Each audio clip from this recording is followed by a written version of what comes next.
स्वर्गीय डॉक्टर पतंगराव कदम यांच्या स्मारकाचं आणि पुतळ्याचा अनावराचा भव्य कार्यक्रम उद्या संपन्न होत आहे।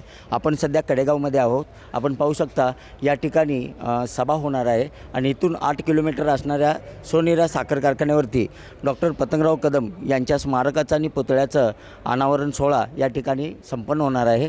आणि या संपूर्ण कार्यक्रमाचे जे आयोजक आहेत आमदार विश्वजित कदम हे स्वतः आहेत आणि या ठिकाणी ते स्वतः गेली 1 महिना झालं या कार्यक्रम संपन्न करण्यासाठी आणि यशस्वी करण्यासाठी सतत प्रयत्न करत आहेत। आपल्यासोबत आहेत बाळासाहेब, मला सांगा कशा पद्धतीचा उद्या कार्यक्रम असणार आहे आणि काय नियोजन केले? स्वर्गीय पतंगरावजी कदम साहेब हे महाराष्ट्राचे ज्येष्ठ नेते होते, महाराष्ट्राचे माजी मंत्री होते, भारतीय विद्यापीठाचे संस्थापक होते आणि अत्यंत प्रतिकूल परिस्थितीतनं एका सर्वसामान्य शेतकरी कुटुंबात जन्माला येऊन, दुष्काळी परिस्थितीत जन्माला येऊन स्वतःच्या शिक्षणासाठी खूप संघर्ष करावा लागला त्यांना। आणि प्रथमतः त्यांनी पुण्यामध्ये वयाच्या 15 वर्षी गेले 3-3.5 वर्ष शिक्षक म्हणून 52 रुपयावर त्यांनी पगार नोकरी केली आणि 19व्या वर्षी भारतीय विद्यापीठाची स्थापना केली। हा शैक्षणिक प्रवास पहिला त्यांचा होता आणि मग स्वर्गीय यशवंतराव चव्हाण, स्वर्गीय पंडित नेहरू, स्वर्गीय इंदिराजी गांधी, राजीव गांधी, स्वर्गीय वसंतदादा, यशवंतराव मोहिते भाऊ यांच्या विचाराने 80च्या दशकामध्ये राजकारणात त्यांनी प्रवेश केला आणि काँग्रेस पक्षाच्या विचारातून जे काय महाराष्ट्रात मंत्रिपद त्यांना मिळालं त्यातून सांगली जिल्हा, पलूस कडेगाव आणि महाराष्ट्राचा विकास साधण्याचाही त्यांनी मनापासून प्रयत्न केला। म्हणून 50 वर्षाच्या त्यांच्या कार्याला आज अभिवादन व्यक्त करण्याकरता एक भव्य कार्यक्रम उद्या होतो, शिक्षक दिनाच्या निमित्ताने होतो। त्याला आदरणीय राहुलजी गांधी, मल्लिकार्जुन खरगे साहेब, रेवंत रेड्डी साहेब, शरद पवार साहेब असे अनेक मान्यवर उपस्थित राहणार आहेत। रूपरेषा कशी असणार? उद्या कार्यक्रम कितीला सुरुवात होणार आहे आणि ह्या ठिकाणी जी सभा आहे तो कार्यक्रम किती वाजता असणार?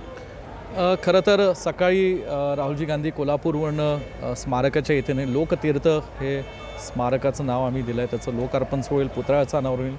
त्या स्मारकाच्या ठिकाणी एक विठ्ठल रुक्मिणीचं, एक गणेशाचं आणि एक तुळजाभवानीचं मंदिर आम्ही फार सुंदर असं केलेलं आहे। त्या मंदिराचं दर्शन घेऊन त्याच पुढे लगेच स्मारकाचं अनावरण होईल आणि एक म्युझियम आम्ही केलेलं आहे। कदम साहेबांनी 50 वर्षाचे काम उभं केलं, त्याचं म्युझियमचं पाहणी करून ते सभेला येतील आणि मग इथं कडेगाव इथे मातोश्री बाळाबाई कन्या महाविद्यालयाच्या या परिसरात कडेगावमध्ये मोठी सभा आहे। उद्याचा हा कार्यक्रम बाळासाहेब पाहिलं तर तसा उत्तम आहे। हा तुमच्या दृष्टीने असेल येथील कडेगाव मतदारसंघातील जे पतंगराव कदम साहेबांच्यावर करत होते, काय आठवणी सांगाल तुम्ही साहेबांच्या? आठवणी तर खूप आहेत। आयुष्यभर कदम साहेबांनी एकच शिकवलं की आपण शून्यातनं आलो आहे, आपलं कुटुंब हे गरिबीतनं आलं आहे, कधी विसरायचं नाही। आणि शिक्षण क्षेत्रात जे कदम साहेबांनी काम केलं, हजारो लोक शिक्षणाच्या माध्यमातून घडवली, वेगवेगळ्या सहकार चळवळ, अनेक निर्णयांच्या माध्यमातून हजारोंचे प्रपंच उभे केले आणि अनेक सुखदुःखाच्या प्रसंगात कदम साहेबांची फार आठवण होते। रोज प्रत्येक दिवशी आठवण होते। एखादा वाईट प्रसंग आला तर काय त्यांनी मार्गदर्शन दिलं असतं, कसं त्यांनी आधार दिला असतं, असे काही गोष्टी असतात।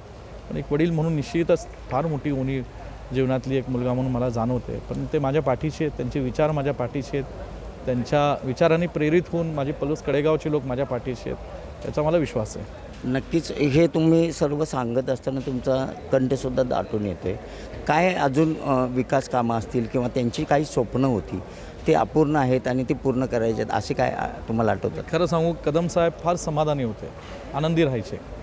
ते नेहमी म्हणायचे, विश्वजित आपण कुठं होतो, दिवसाला एक वेळ जेवण मी करायचो, आज लोकांनी, परमेश्वराने खूप काही दिलं आणि म्हणून जे काय मिळालं त्यांनी आयुष्यभर ते लोकांसाठी ते काम करत राहिले। मला वाटत नाही खरं त्यांचं काय अपुरं स्वप्न आहे। लोक काही बोलत असतील परंतु नाही, त्यांनी पलूस कडेगावसारख्या सांगली जिल्ह्यातल्या खानापूर आटपाडीसारख्या जत तालुक्यातल्या दुष्काळी भागाला पाणी आणण्याचं काम केलं। ताकारी, टेंबू, म्हैसाळ, आळफळच्या योजनेतनं खूप मोठी ती अचीवमेंट आहे आणि शेतकऱ्यांना त्याची जाणीव आहे, लोकांना त्याची जाणीव आहे आणि लोकांनी भरभरून प्रेम, आशीर्वाद दिला आणि त्या प्रेमातनंच ते समाधानी राहायचे, आनंदी राहायचे। आणि उद्याच्या कार्यक्रमाला सर्वांनी उपस्थित राहावं असंही आवाहन त्यांनी केलेलं आहे। कॅमेरामन सुजितसोबत मी शंकर देवकुळे, TV9 मराठी, सांगली।